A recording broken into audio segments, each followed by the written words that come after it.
اس کی بات پر وہ دونوں گڑبڑا گئی۔ ایک منٹ پلیز، یہ بتائیے گا کہ یہ گھر تو پچھلے 1 ماہ سے خالی پڑا تھا، آپ کب آئے؟ زہر شفا کی بات پر وہ ہلکا سا الجھا۔ 3 دن پہلے، اس نے نپت ہوئے انداز میں جواب دیا۔ تو کیا اب یہیں رہیں گے آپ؟ طوبیٰ نے خاصے احمقانہ انداز میں پوچھا۔ ظاہر ہے، میرا گھر ہے تو یہیں رہوں گا۔ محمد ہادی نے بیزاری سے اپنے سامنے کھڑی 2 لڑکیوں کو دیکھا جن کی آنکھوں میں شرارت ٹپک رہی تھی، اور ہادی کو ایسی شوق اور چنچل لڑکیوں سے بڑی الجھن ہوتی تھی۔ میرا یہ مطلب تھا کہ آپ یہاں سیر و سیاحت کے لیے آئے ہیں؟ طوبیٰ نے کسی ٹی وی اینکر کی طرح پوچھا۔ نہیں، پوسٹنگ ہوئی ہے میری، محمد ہادی نے زبردر روکھے لہجے میں جواب دیا۔ کس ڈپارٹمنٹ میں؟ زہر شفا کی زبان پھسلی۔ فارسٹ ڈپارٹمنٹ میں، اس نے بادل نے خاصا جواب دیا، جیسے کہنا چاہ رہا ہو کہ آپ جان چھوڑ دو۔ دوسری طرف خلاف توقع میر ہاؤس میں داجی کی لینڈ کروزر اندر داخل ہو چکی تھی، جو کسی ضروری میٹنگ کے سلسلے میں اپنے پی اے کے ساتھ اچانک ہی وہاں پہنچے تھے۔ انہوں نے گھر میں داخل ہوتے ہی خاصی ناگواری کے ساتھ نمیرہ اور رنابیہ کو دوسرے گھر میں جھانکتے ہوئے دیکھا۔ پورچ چونکہ نیچے تھا، اس لیے انہیں سر اٹھا کر اوپر دیکھنے میں ذرا دقت ہو رہی تھی۔ یہ کیا ہو رہا ہے؟ وہ پورچ پہ کھڑے بلند آواز میں دھاڑے، اور رنابیہ اور نمیرہ کی روح فنا ہو گئی۔ مارے گئے! رنابیہ کا رنگ فاق ہو گیا، جبکہ نمیرہ نے بکھلاہٹ ہاتھ میں پکڑا پکوڑا کھینچ کر زہر شفا کے سر کا نشانہ لے کر مارا، جو ایک دم ٹھک کر کے شفا کی گردن سے ٹکرایا۔ کیا مصیبت ہے! زہر شفا ایک دم اچھلی اور سر اٹھا کر اوپر دیکھا، جبکہ محمد ہادی نے بھی اس حرکت پر ناگواری سے کھڑے کھڑے پہلو بدلا اور زہر شفا کی نظروں کے تعاقب میں اوپر دیکھا، جہاں نمیرہ اور رنابیہ دیوار پر لگی گرل پر جھکی ہوئی تھی۔ بھاگو، داجی آ گئے! نمیرہ کی آواز نے گویا مری کی فضاؤں میں سور پھونک دیا۔ اوہ نو! زہر شفا اور طوبیٰ کو دونوں کو 420 وولٹ کا جھٹکا لگا۔ اب کیا کریں؟ طوبیٰ نے ہراساں نگاہوں سے اپنی دھیانات کزن کو دیکھا۔ ایسی سچویشن میں زہر شفا کی عقل خاصی تیزی سے کام کرنے لگتی تھی۔ اس نے آؤ دیکھا نہ تھا طوبیٰ کا ہاتھ پکڑا اور محمد ہادی کے گھر کے پچھواڑے کی طرف دوڑ لگا دی۔ ارے ارے، یہ کہاں جا رہی ہیں آپ؟ وہ ایک دم بگڑا گیا، جبکہ وہ دونوں دیکھتے ہی دیکھتے چیتے کسی رفتار سے بھاگتی ہوئی اس کے گھر کے پچھلے لان کی طرف آ گئی، اور دونوں نے جمپ لگا کر مشترکہ چھوٹی دیوار عبور کی اور چھلاوے کی طرح غائب ہو گئی، جبکہ وہ اپنی جگہ پر ہکا بکا رہ گیا۔ مری کے سرسبز پہاڑوں پر رقص کرتے بادلوں کو ایک دم ہی جوش آیا اور بارش کی بوندیں چھتوں پر جل ترنگ بجانے لگیں۔ محمد ہادی کا ملازم گل خان ٹرے میں کافی کے 2 بڑے بڑے کپ اور سینڈوچ رکھے لاؤنج میں داخل ہوا، جہاں وہ اپنے بیسٹ فرینڈ سعد کے ساتھ بیٹھا ہوا تھا۔ محمد ہادی کا تعلق بہت ویل اسٹیبلش اور ویل ایجوکیٹڈ گھرانے سے تھا۔ وہ اپنے والدین کی اکلوتی اولاد تھا، اور اس نے MSc forestry Pakistan forest institute Peshawar سے اور MS کی ڈگری UK کی ایک مشہور یونیورسٹی سے کر کے کمیشن کا ایگزام پاس کیا، اور اس کی پہلی پوسٹنگ مری میں تھی، جہاں اس کا بیسٹ فرینڈ سعد پہلے سے پوسٹڈ تھا۔ بس تم اپنا بوریا بستر اٹھاؤ اور شفٹ ہو جاؤ یہاں میں اتنے بڑے گھر میں اکیلا نہیں رہ سکتا۔ ہادی کی بات پر میں مسکرایا۔ ویسے انکل نے گھر تو زبردست بنا رکھا ہے، اور ہے بھی مین روڈ پر۔ سعد نے توصیفی نگاہوں سے چاروں طرف دیکھا۔ ہاں، پچھلے کئی سالوں سے تو رینٹ پر تھا، اور اب پاپا نے میرے لیے خالی کروایا ہے اسے۔ وہ لاپرواہی سے فلور کوشن پر بیٹھ گیا۔ بہت لکی ہوں یار، ادھر میں ایک گندے سے کمرے کے فلیٹ میں سڑ رہا ہوں، اسی لیے تو گدھے کہہ رہا ہوں آ جاؤ یہاں، 3 بیڈ رومس بالکل خالی ہیں۔ محمد ہادی نے اسے کھلے دل سے آفر کی۔ شادی کیوں نہیں کر لیتے تم؟ آنٹی کی بھی خواہش پوری ہو جائے گی۔ سعد نے ہلکے سے توقف کے بعد گویا ہوا۔ ڈفر انسان، میں تو شفٹ ہونے کا کہہ رہا ہوں اور تم الٹے مشورے دے رہے ہو مجھے۔ وہ ہلکا سا چڑ گیا۔ یار، اس مہینے کا کرایہ پورا دے چکا ہوں فلیٹ کا۔ سعد نے اپنی مجبوری بتائی۔ تو کیا ہوا، کسی غریب کا بھلا بھی ہو جانے دیا کرو، میں بتا رہا ہوں آ جاؤ، ورنہ میں اپنی پوسٹنگ کے لیے بھاگ دوڑ کرنے لگا ہوں۔ محمد ہادی نے اس دفعہ سے ڈائریکٹ دھمکی دی، جس کا خاطر خواہ اثر ہوا۔ اچھا، ویکینڈ پر اٹھا کر لاؤں گا اپنا جہیز۔ ابھی تو آفس سے آنے کے بعد ہمت ہی نہیں ہوتی، اوپر سے DFO اتنا اکھڑ مزاج ہے، اسے صبح اور شام آفس وزٹ کرنے اور نئے کام کرنے کے دورے پڑتے رہتے ہیں۔ سعد نے ابھی اپنی بات مکمل کی ہی دی کہ بجلی چلی گئی اور ہر طرف اندھیرا چھا گیا۔ ویسے بھی پہاڑوں پر سورج جلد غروب ہو جاتا تھا۔ لو، پھر لائٹ چلی گئی۔ کافی پیتے ہوئے محمد ہادی ایک بار پھر بیزار ہوا۔ گل خان پلیز جنریٹر چلاؤ۔ اس کی آواز پر گل خان بھاگتا ہوا کچن سے نکلا۔ جی صاحب جی۔ گل خان ادھیڑ عمر تھا اور بہت سالوں سے اس گھر کی چوکیداری اور دوسرے کاموں پر معمور تھا، لیکن اس سے پہلے ہی کھڑکیاں بند کر دو، بارش کی بچھاڑ ڈائریکٹ اندر آ رہی ہے۔ ہادی کو بارش سے بڑی کوفت ہوتی تھی۔ جی صاحب، گل خان نے لپک کر حکم کی تعمیل کی۔ زہر لگتی ہے مجھے جنریٹر کی آواز، پتہ نہیں یہاں کے لوگ کیسے رہ لیتے ہیں اس موسم کے ساتھ، جب دیکھو بارش، جب دیکھو سرد ہوائیں۔ محمد ہادی کو مری کا موسم بالکل پسند نہیں تھا۔ تو یار UPS لگوا لو نا، پرابلم کیا ہے؟ سعد نے شرارت سے ایک اخروٹ اس کی طرف اچھالا۔ ہاں، کوئی بندوبست ہی کرنا پڑے گا اس فضول جگہ پر رہنے کے لیے۔ اس نے برا سا منہ بنایا۔ ابھی تو میری جگہ کو یہاں آئے صرف 3 دن ہوئے ہیں، کیسے گزارا ہوگا تمہارا؟ سعد نے اسے شوق لہجے میں چھیڑا۔ سوچ رہا ہوں پاپا سے کہہ کر باقی پوسٹنگ کروا لوں ادھر سے اپنی۔ اس کی بات پر سعد کو کرنے لگا۔ خبردار ایسے سوچا بھی، اٹھا کر پھینک دیں گے تمہیں کسی اور ریجن میں۔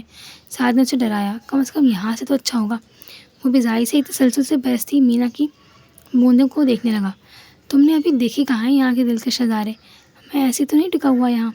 سعد نے ایک آنکھ میچ کر شرارت سے ہنسا۔ سخت الرجک ہوں میں ان چیزوں سے، مجھ پر کسی چیز کا اثر نہیں ہوتا۔ ہادی نے کافی کا مگ اٹھاتے ہوئے اسے یاد دلایا۔ پتہ ہے مجھے، اسی لیے ڈپارٹمنٹ میں ایروگینٹ مین کا ٹائٹل ملا تھا تمہیں۔ ساتھ کہہ کے لگا کر ہنسا۔ اسے وہ منظر یاد آ گیا جب فیئرویل فنکشن پر وہ اپنا ٹائٹل لینے اسٹیج پہ گیا تھا اور بغیر تھینکس کیے واپس لوٹ آیا تھا۔ ساری فضول اور بیہودہ باتیں چن چن کر یاد ہے تمہیں۔ یہ بتاؤ ساتھ والے بنگلے میں کون رہتا ہے؟ ہادی کو ایک دم وہ اول جلول لڑکیاں یاد آئیں۔ یوں ہی پوچھ بیٹھا۔ دائیں یا بائیں؟ سعد نے شرارتی لہجے میں پوچھا اور اسی وقت لائٹ آ گئی۔ رائٹ سائڈ پر، اس نے دانستہ اپنے لہجے کو انجان بنایا۔ ادھر تو کبھی بھول کر بھی نہ دیکھنا، پتھر کے ہو جاؤ گے۔ وہ ایک دم سنجیدہ ہو گیا۔ کیوں، آصف بستا ہے وہاں یا جن بھوت رہتے ہیں وہاں؟ ہادی نے منہ بنا کر اس کی طرف دیکھا۔ ایسا ہی سمجھو، میر حاکم علی کے 2 بیٹے اور ان کا خاندان آباد ہے یہاں۔ اس نے سنجیدگی سے اس کی معلومات میں اضافہ کیا۔ وہ جو MNA میر محتشم کے والد ہیں اور جنوبی پنجاب کی سیٹ پر الیکشن لڑتے ہیں؟ محمد ہادی نے حیرانگی سے پوچھا۔ ہاں وہی۔ سعد نے ریموٹ کنٹرول سے TV کی آواز کم کی۔ تو یہاں سے لڑے نا الیکشن، وہاں کی سیٹ پر کیوں قبضہ جما رکھا ہے؟ ہادی کو ویسے ہی پالیٹکس سے شدید نفرت تھی اور حاکم علی کے خاندان کی کرپشن کے قصے بھی آئے دن سننے کو ملتے تھے۔ یہاں سے حاکم صاحب اپنے پوتے وحاج کو لڑائیں گے اس دفعہ الیکشن، سعد نے سنجیدگی سے مزید بتایا۔ اور تمہیں پتہ ہے بہاولپور اور ملتان میں بے تحاشا زمینیں ہیں ان کی۔ جانتا ہوں سب کے سب ان کے آباء و اجداد کو انگریزوں کی غلامی اور چمچہ گیری کرنے پر ملی تھی، اور وہی جائیداد وراثت میں چلی آ رہی ہے ان کے پاس۔ ہادی کو بھی اچھی خاصی معلومات تھی۔ لیکن بیٹا جی، کمیشن کا ایگزام پاس کر کے اور فارسٹ آفیسر بن کے یہ مت سمجھ لینا کہ تم پنگا لے سکتے ہو اس خاندان سے۔ سعد نے ڈھکے چھپے انداز میں سمجھانے کی کوشش کی۔ کیا مطلب؟ ہادی نے الجھ کر اپنے بیسٹ فرینڈ کا چہرہ دیکھا۔ مری میں بھی ٹمبر مافیا کے پیچھے محتشم صاحب کے چھوٹے بھائی خاقان صاحب کا نام لیا جاتا ہے، لیکن آج تک کوئی بھی ان کا کچھ نہیں بگاڑ سکا۔ سعد نے ذرا کھل کر بتایا، کیونکہ بات اب ان کے اپنے ڈپارٹمنٹ کی تھی۔ اس سے پہلے کوئی میرے جیسا آفیسر پوسٹڈ بھی نہیں ہوا ہوگا نا یہاں؟ وہ طنزیہ انداز میں مسکرایا۔ میری 3 سالہ سروسز میں کئی آئے اور کئی گئے یہاں سے۔ سعد نے اسی غلط فہمی دور کرنے میں دیر نہیں لگائی۔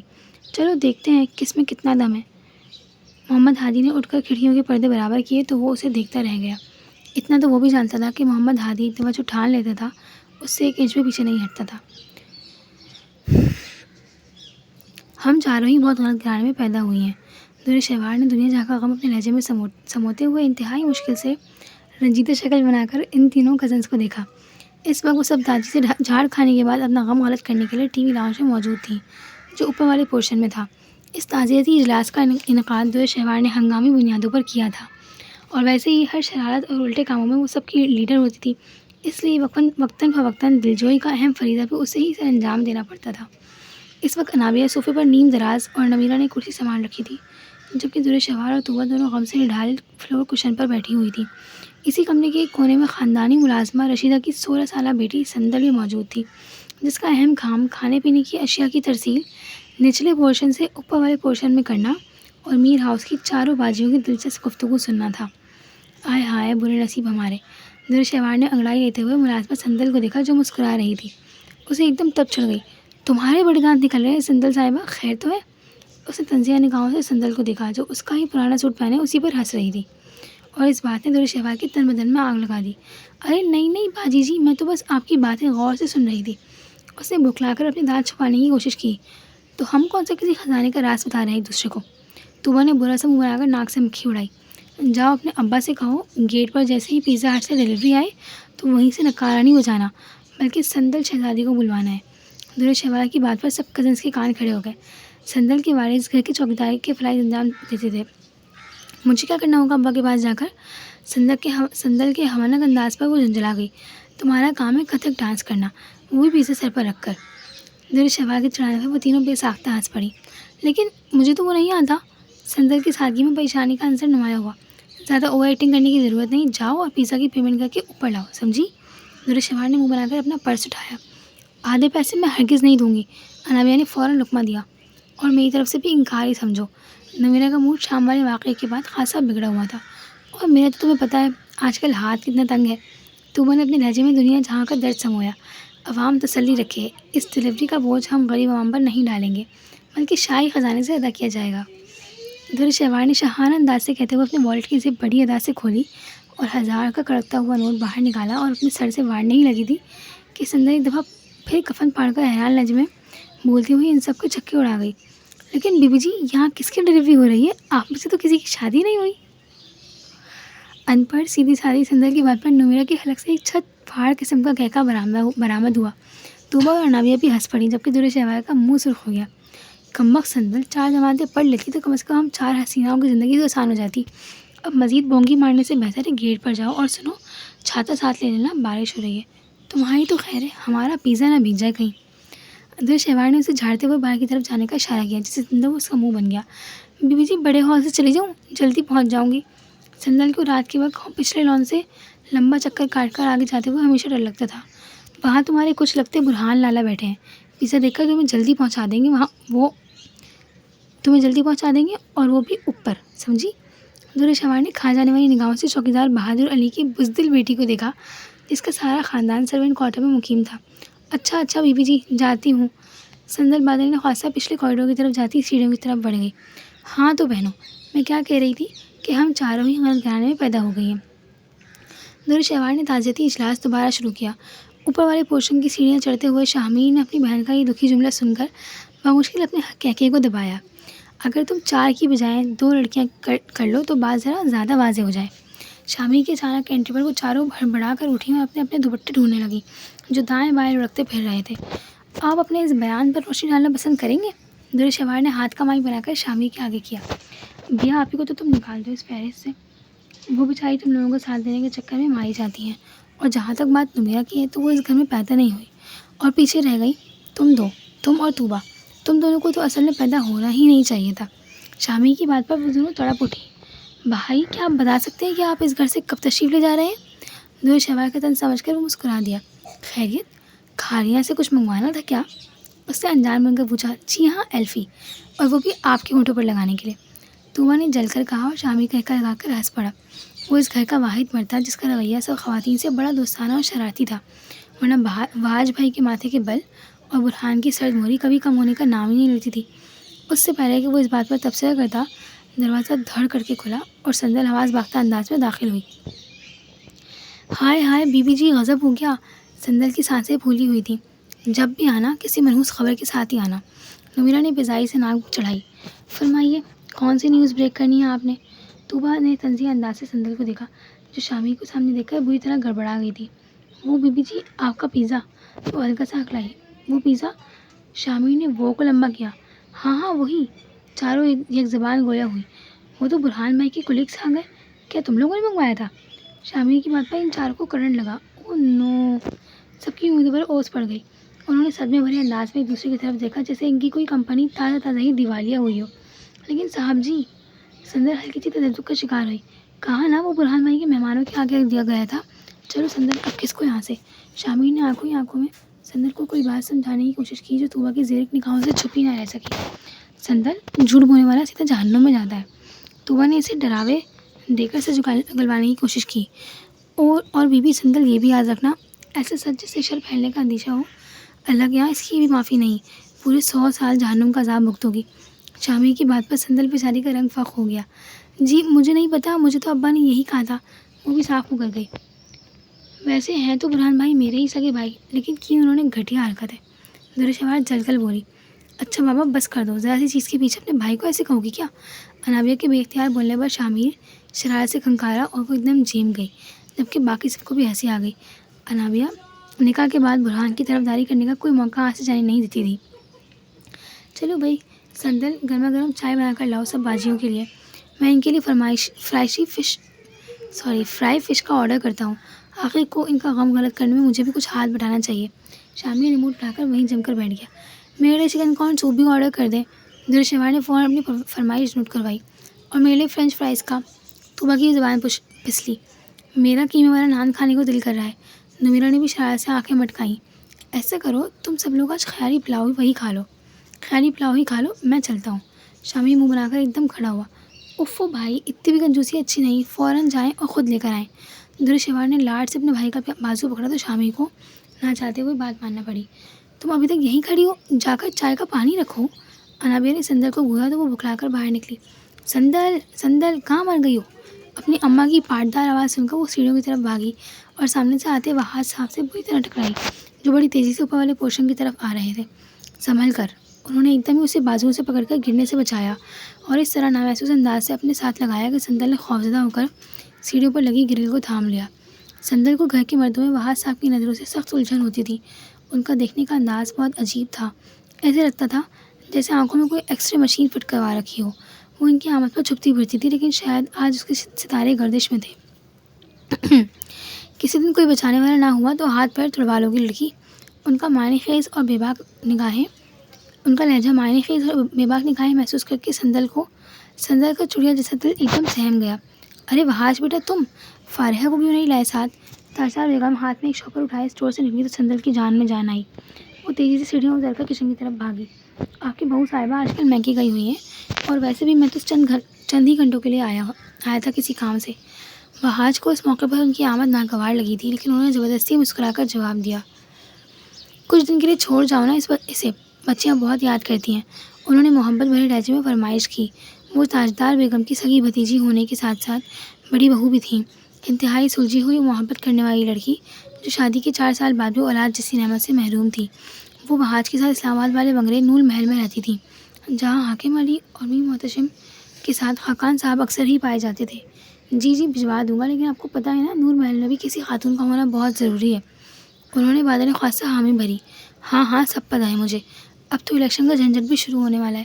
وہ ہلکی سی بیزار ہوئی، جبکہ وہ ہاتھ سے ہلاتے ہوئے اوپر والے پورشن کی طرف بڑھ گئے، لیکن وہ دل ہی دل میں تہیہ کر چکے تھے کہ کسی طرح فارحہ کے اکیلے پن کا بہانہ بنا کر سندل کو یہاں سے نور محل منتقل کرنا ہے۔ آج پھر اسلام آباد کے F7 سیکٹر میں واقع ٹینا ہاؤس میں ناشتے کی ٹیبل پر ایک طوفان آیا ہوا تھا۔ ٹینا بیگم ابھی جاگنگ کر کے واپس لوٹی تھیں، تنگ سے ٹراؤزر میں سلیو لیس شرٹ کے ساتھ۔ انہوں نے اپنے اسٹیپ کٹنگ بالوں کی اونچی سی پونی بنا رکھی تھی۔ یوگا، جم اور ایکسرسائز کی وجہ سے ان کی فٹنس قابل رشک تھی۔ رومیسا نے ناک چڑھا کر موم کے حلیے کو دیکھا اور بیزاری سے سر جھٹک کر ہاتھ میں پکڑا سلائس کو تلنے لگی۔ وہ آج کسی گہری سوچ میں مگن تھی۔ شری، کیا پروگرام ہے تمہارا؟ انہوں نے 2 دن بعد شہرزاد سے بات کرنے کا ٹائم مل ہی گیا۔ کیا مطلب؟ اس کی دل کی دھڑکنیں بے ربط ہوئیں۔ واپسی کی ٹکٹ کب کی کنفرم کرواؤں تمہاری؟ انہوں نے ترموز سے شوگر فری چائے اپنے کپ میں انڈیلی۔ رومی نے چونک کر بہن کی طرف دیکھا، جو تذبذب کا شکار لگ رہی تھی۔ سوچ رہی ہوں یہیں پریکٹس اسٹارٹ کر دوں، میرا تو واپس جانے کا کوئی پروگرام نہیں۔ شہرزاد کی اطلاع پر ٹینا بیگم کا دماغ بھگ کر کے اڑا۔ تمہارا دماغ خراب ہے؟ تم بارے لاء کی ڈگری لے کر یہاں پریکٹس کرو گی؟ پاکستان میں؟ ٹینا بیگم کی آنکھوں میں ناگواری در آئی اور ان کی خوبصورت پیشانی پر ایک شکن ابھری۔ موم، حرجی کیا ہے؟ اس نے سلائس پر جیم لگاتے ہوئے خود کو لاپرواہ ظاہر کرنے کی پوری کوشش کی۔ وہ لمحہ آ چکا تھا جس کا اسے خوف تھا۔ اسے معلوم تھا ٹینا بیگم کو اپنی بیٹیوں کا پاکستان میں رہنا سخت ناپسند تھا۔ اس بات کے پیچھے کیا لاجک تھی، یہ بات ان کے سوا کوئی نہیں جانتا تھا۔ انہوں نے آنکھ کھولنے کے بعد 2 ہی رشتے دیکھے تھے، ایک نانوں کا اور دوسرا ماں کا۔ ان کے باپ کے متعلق بات کرنا ٹینا بیگم کو سخت ناپسند تھا، اور شہرزاد نے اس معاملے میں کبھی کھوج لگانے کی ضرورت محسوس نہیں کی، لیکن رومیسا اکثر و بیشتر ماں کی اس دکھتی رگ پر ضرور ہاتھ رکھتی۔ تمہیں اندازہ ہے تمہاری اس مہنگی ایجوکیشن پر کتنا پیسہ خرچ ہوا ہے میرا؟ ٹینا بیگم کے لہجے میں نخوت در آئی اور وہ کروفر سے ڈائننگ ٹیبل کی کرسی پر بیٹھ گئی۔ شہرزاد نے اپنا سر شکستگی سے جھکا دیا، اس کی سنہری آنکھوں میں پانی تیرنے لگا۔ تو کیا اب آپ ہم سے حساب کتاب لیں گی اپنی پرورش کا؟ رومی کے لبوں پر زہر آلود تبسم ابھرا۔ تم چپ رہو، 1000 دفعہ کہا ہے میرے معاملات میں مت بولا کرو۔ وہ تلملا کر رومی کی طرف متوجہ ہوئی، جس کا چہرہ ماں کی اس بات پر ایک دم سرخ ہوا اور اس نے ہاتھ میں پکڑا سلائس بدتمیزی سے ٹیبل پر پٹکا۔ Excuse me. وہ بھڑک کر اٹھ کھڑی ہوئی۔ اگر آپ کو اپنے معاملات میں دخل اندازی پسند نہیں تو فار گاڈ سیک ہم دونوں بہنوں کو بھی چھوڑ دیں ہمارے حال پر، اور جا کر ایک اور شوہر ڈھونڈیں چوتھی شادی کے لیے۔ رومی بولی نہیں، متنفر لہجے میں پکاری تھی۔ ٹینا بیگم کا دماغ لمحے بھر کو چکرا سا گیا، ان کا چہرہ فق ہوا، جبکہ رومی پاؤں پٹکتی ہوئی ڈائننگ روم سے نکل گئی۔ شہرزاد نے خوفزدہ نظروں سے ماں کا ہرا سا چہرہ دیکھا۔ انہوں نے اپنی کرسی کے بازو کو مضبوطی سے پکڑ کر خود کو سنبھالنے کی کوشش کی۔